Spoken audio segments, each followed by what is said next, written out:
출애굽기 34장 10절부터 17절까지 말씀을 봉독하겠습니다.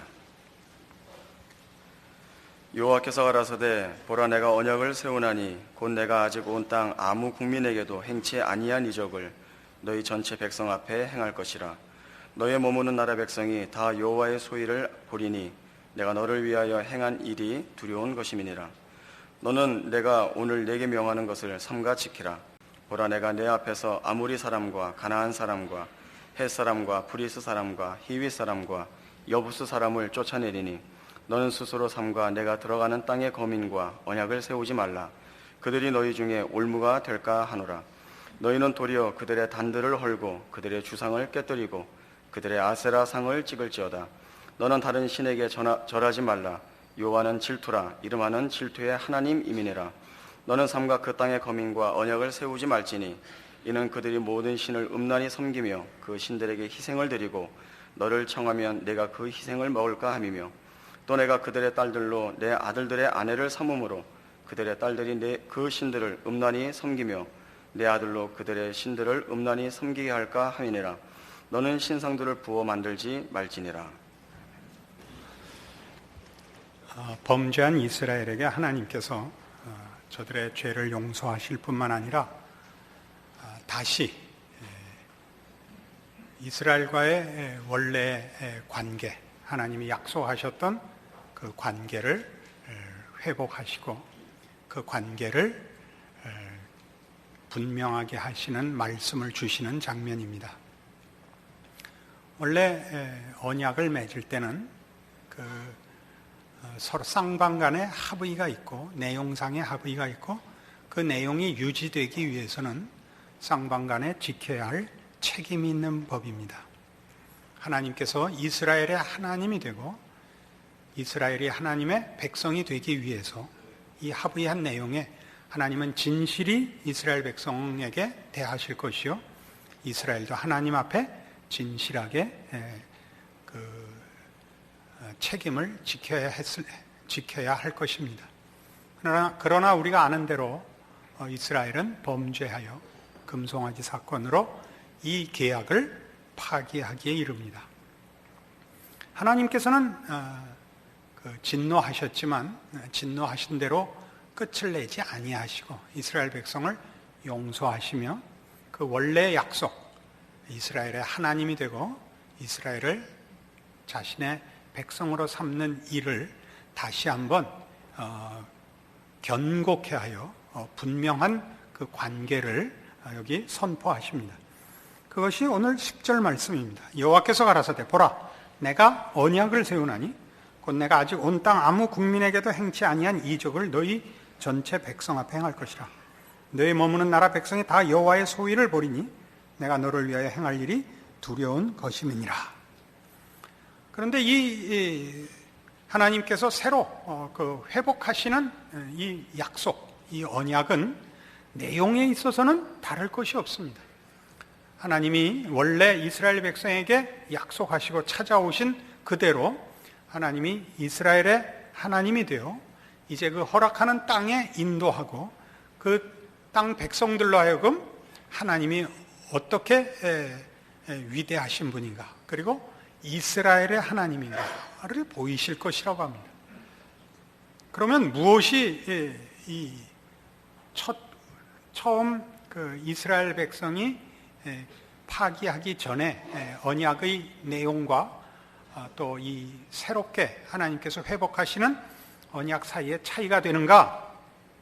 내용에 있어서는 차이가 없고 그 언약이 서 있는 기초에 있어서 차이가 있습니다. 그것은 이 하나님의 언약의 약속들이 전혀 이스라엘 백성의 책임을 요구하지 않는 데에서 가장 크게 차이가 납니다. 우리가 출애굽기 20장에서 24장에 걸친 하나님께서 모세를 통하여 이스라엘 백성에게 율법을 주시고 그리고 이스라엘 백성의 그 율법의 준수를 요구하여 이스라엘 백성이 다 하나님 앞에 진실이 그 법을 지키고 하나님만 섬기리라고 약속한 그런 일들이 요구되지를 않습니다. 이것은 오직 하나님의 은혜로우심과 자비하심과 진실하심 말씀만으로 기초를 삼는다는데 그 전 언약과 구별됩니다. 그러니까 이러한 사실들은 우리 모든 성도들로 하여금 우리 신약 성도들이 이해하는 기독교의 기본적인 내용들, 가장 중요한 본질들을 이해하는데 도움을 주며 신약 성도들이 가진 그 복음의 그 핵심되는 내용들이 처음부터 하나님께서 그의 백성들을 삼으시며 찾아오시는 처음부터 시작된 언제나 동일한 하나님의 은혜 위에 선 복음이라는 것을 확인하게 됩니다. 로마서 8장에 가시면 신약성경 249페이지 로마서 8장입니다.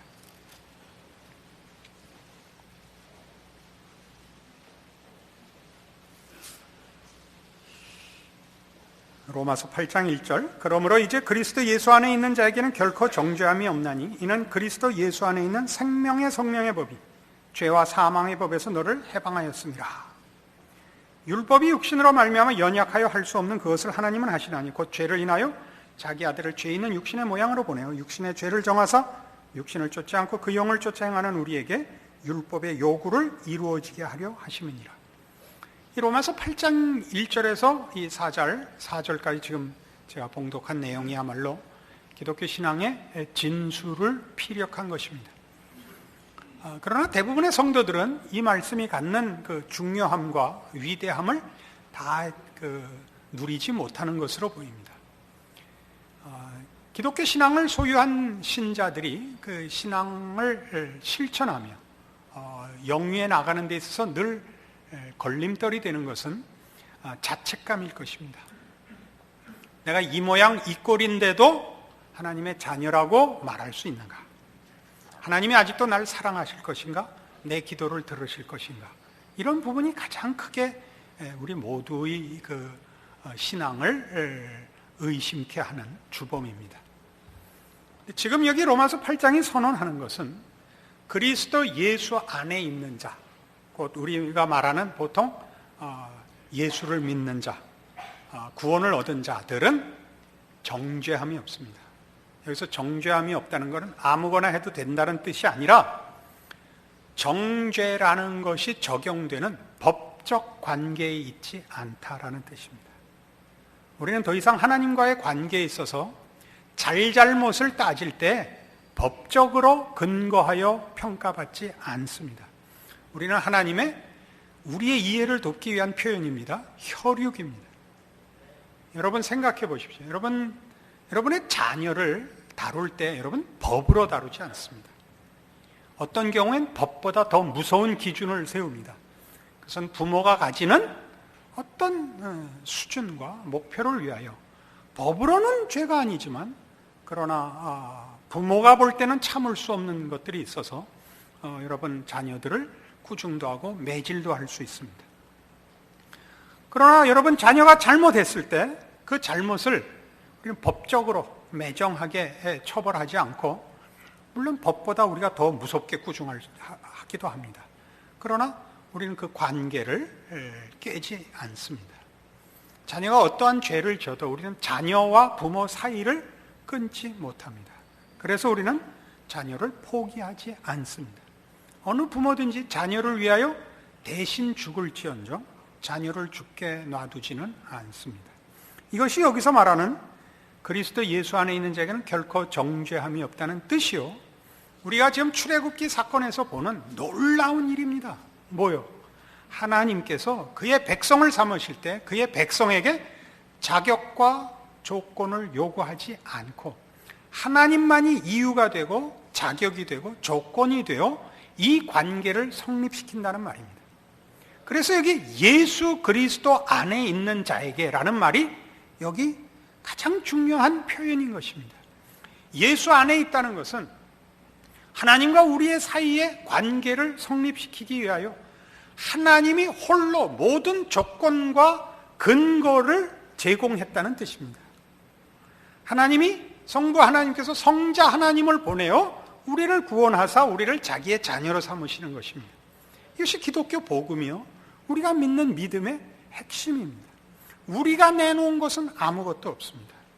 우리는 어떤 의미에서 예수 믿기 전이나 예수 믿은 후나 별 변화가 없습니다. 사실상. 뭐만 변화가 있냐 하면 하나님이 우리를 자신의 자녀로 삼은 신분과 운명의 변화만 있습니다. 그러니까 우리 신자 입장에서 보면 믿기 전하고 믿은 후하고의 우리의 수준의 차이는 거의 없습니다. 오직 차이가 있다면 예전엔 몰랐고 지금은 이러면 안 되는 데를 알고 있을 뿐입니다. 이러면 안 되는 데를 알고 있지 그렇게 한다는 뜻은 아니면 안 되지만 할지는 못하는 현실입니다. 아이고 어려워라. 이것이 기독교 신앙의 핵심입니다. 놓치지 마십시오. 이런 때 비로소 우리는 성경이 이 부분에 대하여 설명하는 대표적인 성경 구절들, 예를 들면 하나님이 세상을 이처럼 사랑하사 독생자를 주셨으니 이는 저를 믿는 자마다 멸망치 않고 영생을 얻게 하려 하심이라 라는 말의 뜻을 합니다. 예수를 보냈다라는 건 하나님이 우리를 구원하기 위하여 모든 것을 행하셨음을 말합니다. 우리 보고 뭘 하라 그러지를 않습니다. 예수를 믿는다는 말은 하나의 조건이 아닙니다. 우리에게 이유와 우리에게 책임을 묻지 않는 하나님의 방법이라는 뜻이 믿음이라는 말입니다. 또 우리가 아직 죄인 되었을 때 그리스도께서 우리를 위하여 죽으심으로 하나님께서 우리에 대한 자기의 사랑을 확증하셨느니라. 그래서 사랑은 감정과 열정 같은 의지력 이전에 사랑이 그렇듯이 우리에게 이유가 없는데도 불구하고 라는 뜻이 가장 먼저 강조돼야 되는 것입니다. 사랑은 다 그런 거 아닙니까? 여러분 같이 살면서 문득 한 번씩 생각하는 거 아닙니까? 내가 왜 이 사람하고 결혼을 했을까? 그때 뭐가 쉬웠을까? 그거 아니에요. 지금 보니까 아무 조건도 없는데, 이유가 없는데, 그게 사랑이죠. 그게 사랑이죠. 그리고 운명이지요. 하나님께서 우리가 이해하자면 뭐가 쉬우신 겁니다. 그러면 말이 사실 안 되지만 우리로서는 그렇게밖에 이해가 되지 않습니다. 그러니까 그 유명한 미국의 팝 가수가 구원함을 얻고 그런 노래를 했죠. 그 노래 제목이 Why Me Lord입니다. 왜 납니까? 왜 납니까? 왜냐하면 내가 봐도 나는 제일 못났는데 똑똑한 사람, 잘난 사람 다 놔두고 왜 납니까? 이게 기독교 신앙의 본질입니다. 그래서 이 부분을 여러분 그 본문에 돌아와 보시면 오늘 본문이 이렇게 이 부분을 사실은 언급하고 있습니다. 출애굽기 34장 10절 여호와께서 가라사대 보라 내가 언약을 세우나니 곧 내가 아직 온 땅 아무 국민에게도 행치 아니한 이적을 너희 전체 백성 앞에 행할 것이라. 하나님이 이스라엘 백성을 다시 그의 백성으로 삼는 것은 이 범죄한 백성을 자기 백성으로 삼는 것은 온 땅 아무 국민에게도 아직 행해본 적이 없는 이적입니다. 근데 이 이적이라는 말은 그 단어가 창조라는 말입니다. 태초에 하나님이 천지를 창조하시니라. 그 창조입니다. 놀라운 표현입니다. 그러니까 이것은 새로운 창조 사역입니다. 하나님이 이스라엘 백성을 자기의 백성으로 삼는 것. 지금은 출애굽기 때에 그 초기에 애굽의 종로로 하던 데서부터 구원을 했을 때와는 다릅니다. 이 구원을 베풀고 편을 든 하나님 앞에 범죄했죠. 하나님과 이스라엘의 관계를 서로 확인하고 약속하고 범죄한 이스라엘을 다시 백성 삼으시는 이 일입니다. 그래서 이건 창조입니다. 창조란 뭐죠? 무에서 유를 만드는 것입니다. 무에서 유를 만드는 것입니다. 그래서 구약성경 1297페이지에 가시면 이런 이 창조, 이 구속의 창조에 대해서 성경은 이런 설명을 합니다. 1297페이지 미가서 7장 18절입니다.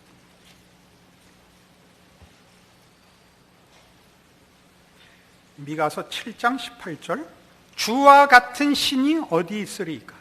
주께서는 죄악을 사유하시며 그 기업에 남은 자의 허물을 넘기시며 인애를 기뻐하심으로 노를 항상 품지 아니하시나이다.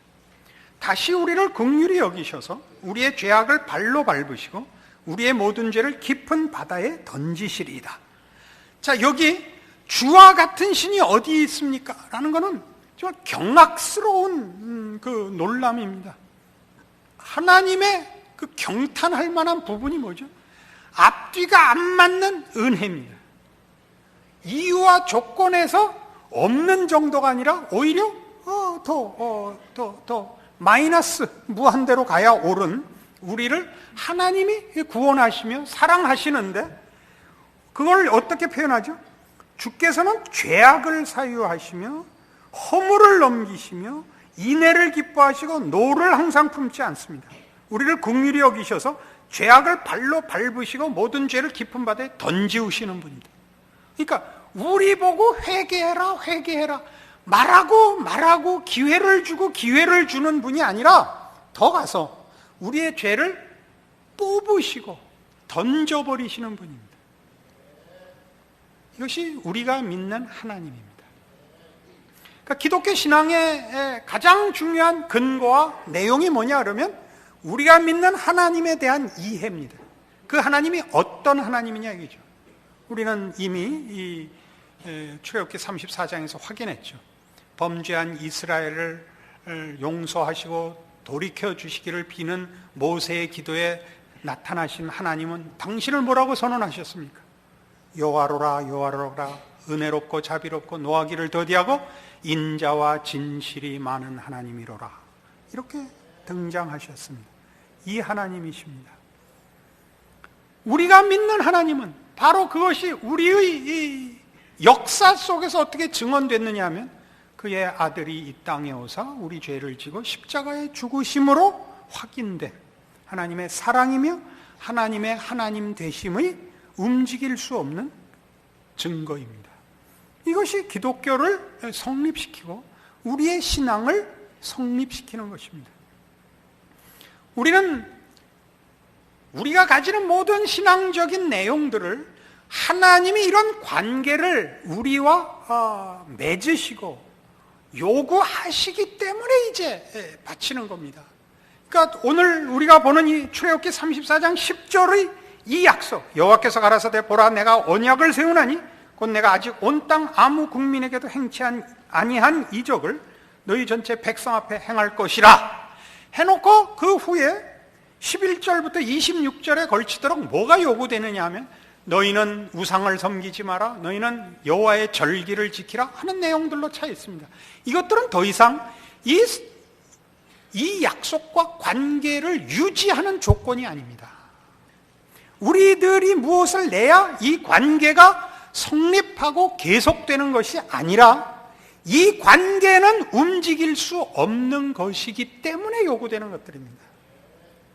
우리 현실적으로 얘기를 해보죠. 기독교 신앙인이 그 신앙을 지킬 때 가장 어려운 게 뭡니까? 신앙생활을 어디까지 해야 되느냐 하는 것이죠. 신앙생활을 어디까지 해야 되느냐를 관계를 유지하는 것으로 생각하시면 우리는 늘 불안합니다. 관계는 불변하는 것입니다. 하나님은 어떤 경우에도 우리 아버지이신 그 자리를 열심을 다하여 실행하시는, 그래서 신실하신 하나님이십니다. 진실하시고 성실하신 하나님이다 이겁니다. 우리에게 요구되는 신앙의 요구들은 다 하나님의 자녀이기 때문에 행하라는 겁니다.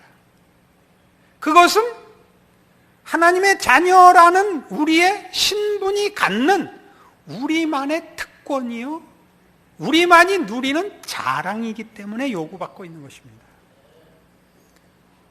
기독교 신앙인이 가져야 하는 신앙적인 요구들, 예를 들면 주의를 이렇게 지켜야 한다, 하나님 앞에 나와야 한다는 것은 이것 자체로 복입니다. 이 시간을 여러분이 나가서 여러분의 시간을 가지는 것, 급하면 그럴 수 있습니다. 급하면 여러분이 얼마든지 이 시간에 여러분의 삶의 급한 부분을, 병원을 가야 된다든가 어떤 공무를 집행해야 된다든가 사업상에 중요한 일이 있다든가 주의를 꼭 그렇게 무슨 손해를 보듯이 지키라고 요구하고 있지 않습니다. 주의를 지키는 것은 하나님 앞에 부름을 받아 하나님의 영광을 배웠고 하나님의 자녀라는 귀한 특권을 누리는 기쁜 자리로의 초청입니다. 이것 자체가 복입니다. 졸고 가셔도 복된 그 자리요, 허락된 특권입니다. 이걸 놓치지 마십시오. 예배는 원래 설교 위주가 아닙니다. 그러나 한국교회는 성경에 대한 이해가 부족하기 때문에 한국교회는 특별히 설교가 강조되고 있을 뿐입니다. 사실은 더 많이 예배에 관한 것들, 찬송과 또는 하나님을 배우는 기쁨들이 더 많이 강조되어야 옳습니다. 지금은 그런 부분들을 아직 가르쳐야 되는 한국교회의 현실이기 때문에 설교가 더 많이 그 부분을 차지하고 있어서 마치 학원에 강의를 들으러 오는 것 같이 되었습니다. 그렇지 않습니다. 여러분은 이 예배에 참여하시고 하나님을 만나 뵙고 가고 그분의 부르심과 만남을 허락받고 있다는 기쁨을 꼭 누리셔야만 합니다. 같은 차원에서 성경이 요구하는 신앙적인 내용들은 다 그것이 복이기 때문에 요구하고 그것이 우리에게 더 영광이기 때문에 요구하고 있는 것이지 우리를 무슨 시험하거나 우리를 뭐 다른 이유로 과연 하나님께 관심이 있는가라든가 진심이 있는가라는 식으로 이렇게 요구하는 것들은 없습니다. 신앙의 모든 내용들은 우리 자신을 위한 것입니다. 그 점 잊지 않으셔야 됩니다. 그리고 그 모든 필요가 하나님께 있다는 것을 알게 하는 데 있습니다. 그래서 우리는 이 문제들이 14절에 등장하는 이런 말씀에 어떻게 녹아 있는가 이해를 해야 됩니다. 너는 다른 신에게 절하지 말라. 여호와는 질투라 이름하는 질투의 하나님입니다. 질투의 하나님이라는 것은 하나님이 우리에 대한 소유욕이 어떤 집착으로 가 있다 그런 뜻이 아닙니다. 하나님은 우리에 대한 관계를 질투라고 표현할 정도로 소원하시는, 관심을 가지시는 분이다 그런 뜻입니다.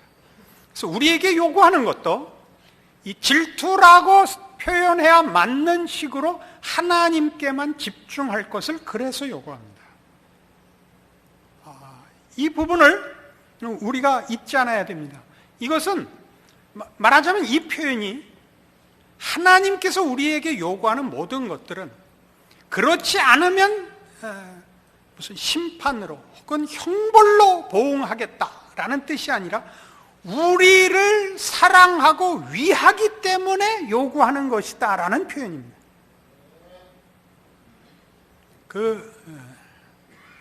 TV 프로 잠깐 보다 이걸 봤어요. 어머니들이 얼마나 아들을 그러면 용서하세요. 그렇지만 아들에게 훨씬 집착하느냐 하면 어머니에게 아들은 어떤 존재인가? 라고 이제 그 사회자가 물었어요. 그 나오신 분 중에 한 분이 이렇게 정의를 내렸습니다. 아들이란 보고 있어도 보고 싶은 존재. 우리 사실 아버지들은 좀 섭섭합니다. 우린 완전히 제껴놓고 지들 둘이만 사는데 아주 눈꼬리셔서 못 보겠습니다. 그게 어머니의 마음이랍니다.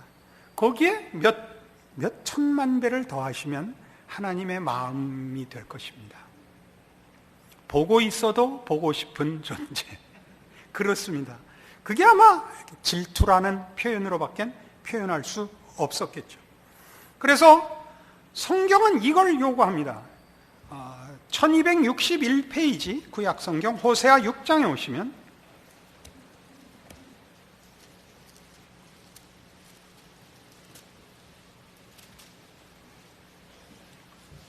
1261페이지 호세아 6장 1절 오라 우리가 여호와께로 돌아가자.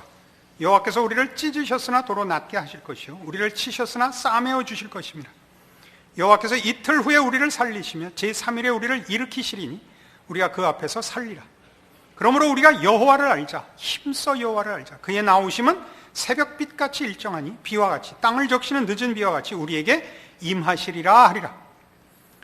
이 범죄한 이스라엘은 그의 역사 내내 하나님 앞에 진실하지 않습니다. 그래서 결국 바벨론 포로가 됩니다. 그러니까 포로 전, 포로 후 계속 하나님이 그의 선지자들을 보내어 이스라엘 백성들을 깨우치며 돌이키는데, 그 돌이킴은 관계를 성립하자가 아닙니다. 그 성립된 관계가 깨어지지 않습니다. 그러므로 자꾸 깨우치는 겁니다. 하나님이 누군가 다시 생각해보라. 하나님이 너희에게 어떤 분인가 다시 생각해보라. 그 하나님께로 돌아가자. 하나님의 진실하심과 은혜로우심과 우리를 향한 사랑을 생각해보라. 세상은 너희에게 무엇을 줬는가 생각해보라. 이렇게 다그치는 겁니다. 그래서 이런 부분에 대한 우리 신약시대의 성도들이 가지는 그 이익은 이겁니다. 예수님께서 바로 이 부분에 대한 비유를 드신 게 있습니다. 잘 아시는 탕자의 비유입니다. 그 어느 집에 작은 아들이 자기 유산의 몫을 미리 달라 그래가지고 외국에 나가서 허랑방탕해서 다 썼습니다. 나중에 굶게 됐고 남의 집에 가서 그 돼지가 먹는 여물을 나눠 먹는 그런 지경까지 떨어져서 그제야 생각을 해보니까 우리 아버지는 그 부리는 종들에게도 이렇게는 하지 않았다라는 생각이 들어서 이제 돌아옵니다.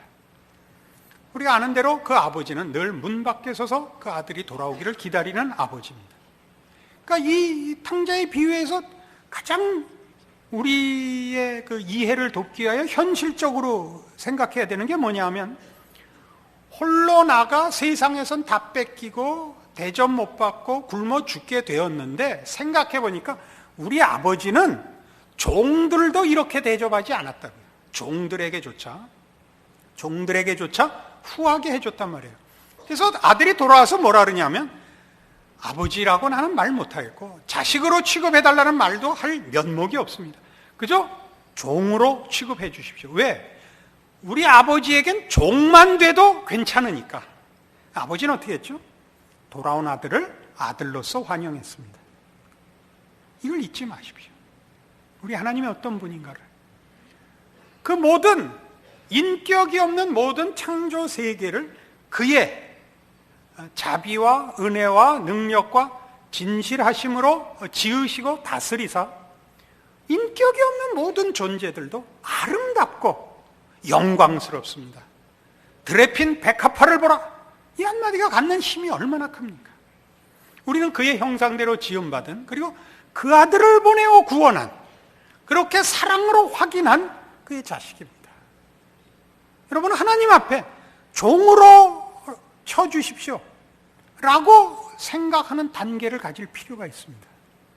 왜요? 우리 하나님은 그 원수도 사랑하고 핍박하는 자도 사랑하는 하나님이라 부터 출발해서, 그리고 나는 그 사랑을 받는 자녀라 라는 데까지 믿음으로 밀고 올라가셔서 여러분이 고백한 신앙 고백이 갖는 힘, 여러분에게 주신 믿음의 특권들을 누리시는 참다운 신자의 삶을 살아나가기를 원합니다. 기도하십시다. 하나님 아버지의 은혜를 감사합니다. 하나님을 아버지라 부르는 자의 특권, 그 자랑 확인했습니다. 하나님의 진실하심과 변함없으신 사랑을 근거로 하여 우리의 믿음이 존재합니다. 우리의 하나님은 언제나 우리의 아버지십니다. 우리의 못난 것을 뚫고 들어오시며 우리의 비천한 것을 용서하시고 벗기시고 뽑아버리시고 복 주시는 우리의 아버지이심을 이제 확인합니다. 바로 이 하나님의 자녀로 사는 우리의 신자된 삶의 특권들을 지켜내는 우리의 충성되고 진실한 신자의 삶을 살아가는 우리 되게 하여 주시옵소서. 지금은 우리 주 예수 그리스도의 은혜와 하나님 아버지의 극진하신 사랑과 성령님의 교통하심이 하나님을 아버지라 부르는 자의 존재와 생애의 영광된 것을 확인하고 충성과 자랑을 약속하고 돌아가는 심령들 위해 영원토록 함께 있을지어다. 아멘.